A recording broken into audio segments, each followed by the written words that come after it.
नमस्कार आप सभी को। मेरा नाम सत्यम कुमार हुआ। प्रोग्रामिंग लैंग्वेज का जो पहला लेक्चर है वो आपको पता होगा कि वो हिस्ट्री ऑफ प्रोग्रामिंग लैंग्वेज वो हमारे यूट्यूब के चैनल पे अपलोड किया जा चुका है।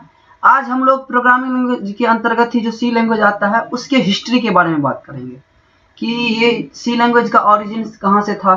क्या सी ही पहली प्रोग्रामिंग लैंग्वेज की जो पहली लैंग्वेज थी, क्या वो सी ही थी या इससे पहले भी कई लैंग्वेज आ चुका था। तो आज हम सबसे पहले इसी बारे में जानने की कोशिश करेंगे, ठीक है। तो सबसे पहले जब हिस्ट्री ऑफ सी लैंग्वेज की बात की जाती है तो आपको पता होना चाहिए कि 1967 जिस टाइम बहुत सारे कंप्यूटर के दुनिया में बहुत सारे इन्वेंशन हो रहे थे, सारे साइंटिस्ट लगे हुए थे, तो उस टाइम एक नया लैंग्वेज क्रिएट किया गया था जिसका नाम था BCPL। इसका फुल फॉर्म होता है बेसिक कैम्ब्रिज प्रोग्रामिंग लैंग्वेज, ठीक है, या इसको आप लोग बेसिक कंबाइंड प्रोग्रामिंग लैंग्वेज के तौर पे भी कह सकते हैं, ठीक है। और इसका जो इन्वेंशन था वो मार्टिन रिचर्ड्स नाम के जो साइंटिस्ट थे उनके द्वारा किया गया था। तो एक तरह से आप कह सकते हैं कि हाँ, ये नहीं है कि प्रोग्रामिंग लैंग्वेज का पहला लैंग्वेज ये BCPL लैंग्वेज ही था। उससे पहले एक लैंग्वेज पहले भी आ चुका था, ओरेगल नाम का, लेकिन उतना ओरेगल चल नहीं पाया, उतना उसकी क्रिएटिविटी या उतना उसका अच्छा नहीं, परफॉर्मेंस उतना अच्छा नहीं था, इसलिए बेसिकली BCPL को ही पहली लैंग्वेज के दर्जे में रखा जाता है, ठीक है। तो इसके बाद BCPL जब कुछ दिन तक चला तो एक और साइंटिस्ट आए उसके जस्ट कुछ ही साल बाद, यानी कि 1970 में। उनका नाम था केन थॉम्पसन और उन्होंने बी लैंग्वेज बनाया, ठीक है। यानी कि इसमें लिखा भी है कि since that was an era of creating programming language, जाहिर सी बात है उस समय नया नया प्रोग्रामिंग लैंग्वेज बन रहा था। आपको पता है कि अगर नया चीज कोई आता है तो सभी अपने अपने तरीके से उसको बनाने की कोशिश करते हैं, या सभी अपने अपने वे में अपने अपने क्रिएटिविटी के तौर पर उसको बनाने की कोशिश करते हैं। तो ये जो केन थॉम्पसन नामक साइंटिस्ट थे उन्होंने एक बी लैंग्वेज को क्रिएट किया, ठीक है। बी लैंग्वेज का जो बेसिक फंडा था, मतलब इसको आप ऐसे कह सकते हैं अपेंडेड वर्जन, इसको हम लोग अपेंडेड वर्जन की तरह कह सकते हैं कि BCPL के ही कुछ फीचर्स को उसमें रखा गया था और कुछ उन्होंने अपने नए फीचर्स दिए थे, ठीक है। इसके बाद जो सबसे बड़ा दौर, मतलब सबसे बड़ा जो मोड़ आया था प्रोग्रामिंग लैंग्वेज की दुनिया में, वो था सी लैंग्वेज, जिसके आविष्कारक आप कह सकते हैं जिसके क्रिएटर या जिसको इन्वेंट किए थे आपको डेनिस रिची, ठीक है। कहा जाता है कि डेनिस रिची जो थे उन्होंने बेल लेबोरेटरी में काम करते थे, ठीक है। तो आपको पता होगा, मैंने बताया था इससे पहले दो लैंग्वेज आ चुका था, एल्गोल और BCPL, ठीक है। एल्गोल उतना कुछ खास काम अपना कर नहीं पाया, उतना अपना दिखा नहीं पाया, इसलिए एल्गोल को उतना प्रोग्रामिंग में उतना नहीं देखा जाता, उतना नहीं पढ़ा जाता। हम लोग शुरुआत BCPL से ही करते हैं। तो 1970 में जो कंप्यूटर साइंटिस्ट डेनिस रिची थी उन्होंने एक नया प्रोग्रामिंग लैंग्वेज बनाया सी बेल लेबोरेटरी में। ये जो था इसका भी मतलब बेसिक कंसेप्ट जो था वो, मतलब आप ऐसा कह सकते हैं कि जो जो कमियां थी एल्गोल में, BCPL में या बी प्रोग्रामिंग लैंग्वेज में, उन्होंने उसका ही कुछ पार्ट लेके और अपना जितना उसमें और नए नए फीचर्स को ऐड करके एक नया लैंग्वेज बनाया जिसका नाम उन्होंने दिया सी प्रोग्रामिंग, ठीक है। तो अब आपको पता है कि आप लोग सी पढ़ रहे हैं या मैं आपको सी पढ़ा रहा हूं, तो बेसिकली हम लोग जानने की कोशिश करेंगे कि क्या अभी भी सी का काम हो रहा है या अभी भी सी को पढ़ना सही है या नहीं। तो मैं आपको कुछ यहाँ पे यूजेस लिखा हुआ है कि सी को क्यों पढ़ा जाता है, सी का कहाँ कहाँ यूज होता है, वो आपको यहाँ पे लिखा हुआ, आप उसको देख भी सकते हैं। मैंने जब शुरुआत में, आपको अभी एम्बेडेड सिस्टम का उतना पता नहीं होगा, लेकिन मैं आपको बता दूं एम्बेडेड सिस्टम का एग्जांपल अगर मैं कुछ देना चाहूँ तो आप वॉशिंग मशीन जैसे ले सकते हैं, या फिर लाइट कंट्रोल, जैसे कि आप ट्रैफिक में जाते होंगे, देखते होंगे वहां लाइट लगा रहता है, रेड लगा रहता है, ग्रीन लगा रहता है, तो वो भी उसका जो कोडिंग होता है वो सी लैंग्वेज में लिखा जाता है। और एम्बेडेड सिस्टम का जहां तक थोड़ा सा अगर मैं ओवरव्यू देना चाहूँ तो माइक्रो प्रोसेसर का जो एप्लीकेशन होता है उसके दो पार्ट होते हैं, एक होता है रिप्रोग्रामेबल सिस्टम, एक होता है एम्बेडेड सिस्टम। तो रिप्रोग्रामेबल सिस्टम आप नाम से ही देख रहे होंगे, रिप्रोग्रामेबल यानी इसमें आप फिर से प्रोग्राम कर सकते हैं, लेकिन एम्बेडेड सिस्टम में क्या होता है कि एक बार जो प्रोग्राम कर दिया गया आप वापस उसको चेंज नहीं कर सकते हैं, जैसे आप वॉशिंग मशीन में देखते होंगे, लाइट में देखते होंगे, बेसिकली यही सब एग्जाम्पल है। अगला है कि it is used for developing system application. Computer का जो सिस्टम होता है इसमें जितने एप्लीकेशन यूज किए जाते हैं उनमें सी का भी बहुत योगदान है।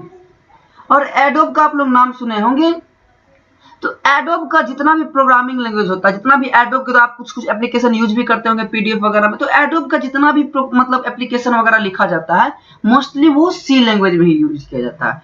अभी आप सर्च इंजन का, जैसे कि आप बात या जिक्र किया जाए तो सबसे पहले आपके जहन में सबसे पहले एक ही वर्ड आता होगा गूगल। तो आपको पता होना चाहिए गूगल का जो इनबिल्ट ब्राउजर यानी एक्सटेंशन आप जानते होंगे, जैसे .txt हो गया टेक्स्ट के लिए, .jpeg हो गया, .pdf हो गया पोर्टेबल डिस्प्ले फॉर्मेट। तो ये सब जो एक्सटेंशन होते हैं, तो गूगल का जो क्रोमियम है वो बिल्ड किया गया है किसमें, सी प्रोग्रामिंग लैंग्वेज। उसका जो एक्सटेंशन है वो किसमें यूज किया गया है, किसमें इसका यूज किया गया है, सी प्रोग्रामिंग लैंग्वेज का। अगला आप डाटाबेस जानते हैं तो MySQL जो है डिवाइस ड्राइवर वो सबसे पॉपुलर डिवाइस ड्राइवर है, जिसमें किसका कोडिंग किया गया है, किसका यूज किया गया है, सी का यूज किया गया है। और थोड़ा बहुत अगर इसमें और मैं आइडिया देना चाहूँ तो जैसे ऑपरेटिंग सिस्टम एप्पल का जो है OS या माइक्रोसॉफ्ट का जो विंडो है या सिम्बियन आप बहुत ज्यादा सुनते होंगे, इस समय भी किसका यूज किया गया है, सी लैंग्वेज का यूज किया गया। लिखा हुआ कि it is used for developing desktop as well as mobile phone operating system. कुछ मोबाइल फोन्स में जो हम ये नहीं ऐसा नहीं कह सकते कि सारा का सारा एप्लीकेशन उसी लैंग्वेज में लिखा गया है, लेकिन कुछ मोबाइल फोन का भी जो कोडिंग वगैरह है वो किसमें लिखा गया है, सी लैंग्वेज में लिखा गया है। ठीक है, चलिए आगे यहाँ पे लिखा हुआ है, मैंने यहाँ पे एक स्लाइड मिस कर दिया, हाँ ठीक है, यहाँ पे मैंने स्लाइड मिस कर दिया। यहाँ पे लिखा हुआ है सी एज योर फर्स्ट लैंग्वेज। देखिए आपको पता होना चाहिए कि कोई भी काम अगर आप बेसिक से स्टार्ट करते हैं, असल में क्या है, जब मैंने पहला प्रोग्रामिंग लैंग्वेज का आपको लेक्चर दिया था तो आपको मैंने क्या बताया था कि ह्यूमन जो है वो मशीन का लैंग्वेज नहीं समझता और मशीन ह्यूमन का लैंग्वेज नहीं समझता।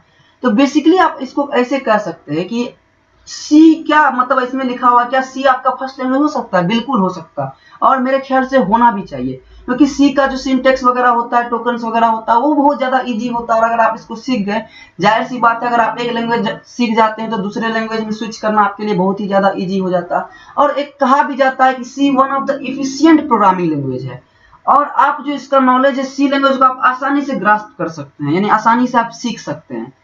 इसमें लिखा है कि you can choose C as your first language because after having the basic concept of C, you can easily switch to other language। अगर आपको C लैंग्वेज का बेसिक कंसेप्ट पता होगा तो दूसरे लैंग्वेज को सीखना आपके लिए आसानी होगी। आप लोग एक चीज लेकिन अपने जहन में रखिएगा, आप लोग प्रोग्रामिंग और कोडिंग में थोड़ा सा डिफरेंशिएट करने की कोशिश कीजिएगा, इसमें कंफ्यूज नहीं कीजिएगा।